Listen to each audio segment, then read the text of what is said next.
आज 31 अखेर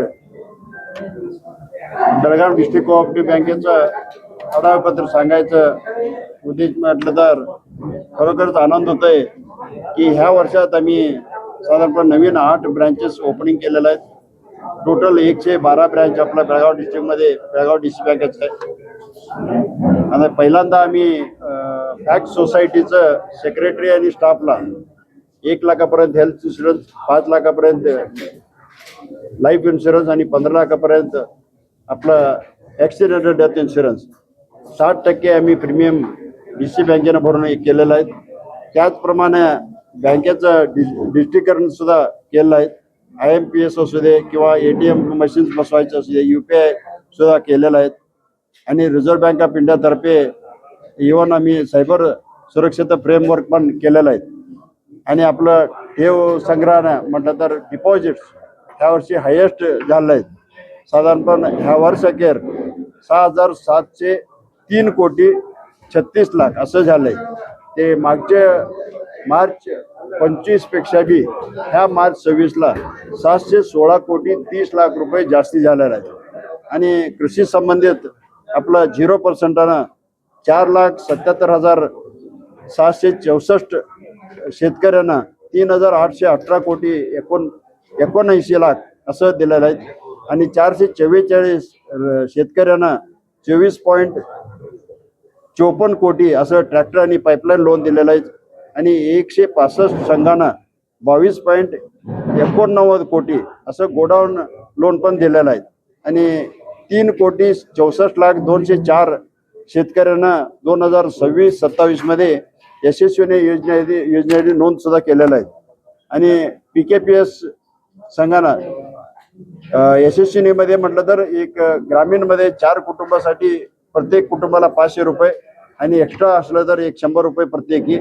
आणि शहरामध्ये असलं तर साधारणपणे एक कुटुंबाला 1,000 रुपये आणि 4 पेक्षा जास्त असलं तर पर कुटुंबाला 200. आणि SC ST सदस्यांना फ्री आहे, ते फ्री आहे. स्वसहाय्य संघ सुद्धा 918 स्वसहाय्य संघांना 36.18 कोटी साल 0% मध्ये दिलेले आहेत. हे असं आहे स्कीम 5 लाखापर्यंत इंटरेस्ट नाही आहे, 0% आहे. आणि 5 ते 10 लाखापर्यंत 4% लोन आहे. आणि आता मी नवीनच हे जी स्कीम जे चालू केलेलं आहे non agriculture loan, tractor, truck असू दे, कार असू दे किंवा कमर्शियल व्हेकल्स, हाऊसिंग अशा प्रकारमध्ये 160 कोटी आता लोन दिलेलं आहे. आणि नवीन सुद्धा सोसायटी सर्व्हिस सुद्धा द्यायचं एक हे केलेलं आहे. आणि गोल्ड लोन 173 कोटी दिलेलं आहे. आणि ह्या वर्षी आम्हाला टोटल प्रॉफिट 56 करोड 25 लाख असं झालेलं आहे. 56 कोटी 25 लाख. आणि ह्यामधून आम्ही आता एक तर नोकऱ्यांना बोनस एक 15% आणि 6% इन्सेंटिव्ह अशा प्रकारचे 21% डिक्लेअर केलेलं आहेत.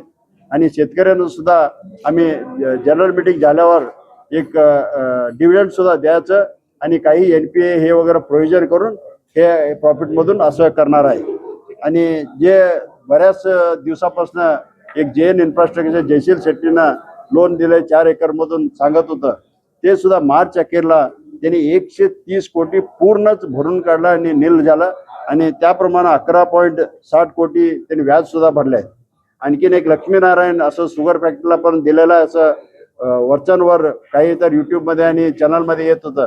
त्यांनी सुद्धा आपल्याला 20 कोटी ह्या वर्ष अखेरपर्यंत व्याज भरलेलं आहे. आणि रेग्युलर आहेत, दोन्ही अकाउंट पण रेग्युलर होतं आणि रेग्युलर आहेत. आणि इथून पुढं त्यांचं हे इन्स्टॉलमेंट चालू होणार. ह्या प्रमाणामध्ये आपलं बेळगाव DCC बँक जिल्हा पालकमंत्री सतीशचंद्र जारकिहोळी आणि आपलं आरबावीचं MLA आपला आणि KMFचा अध्यक्ष बालचंद जारकिहोळी यांचं नेतृत्वाखाली आणि सर्व आपलं डायरेक्टरचं विश्वासानं व्यवस्थित पण चाललेत. सर्वांना माझं एकच विनंती आहे, आपल्याला बेळगाव डिस्ट्रिक्टमध्ये कोणी असलं तर सुद्धा नॅशनलाइज बँक, मल्टीनॅशनल बँकमध्ये काय कर्ज देतात ते सर्व कर्ज आपल्याकडे उपलब्ध आहेत. आणि सर्वांना याचा लाभ घ्यावा असं विनंती करतो. नाही, फक्त आमच्यात 5% राहिला असते. 56 कोटी 25 लाख नफा झाला.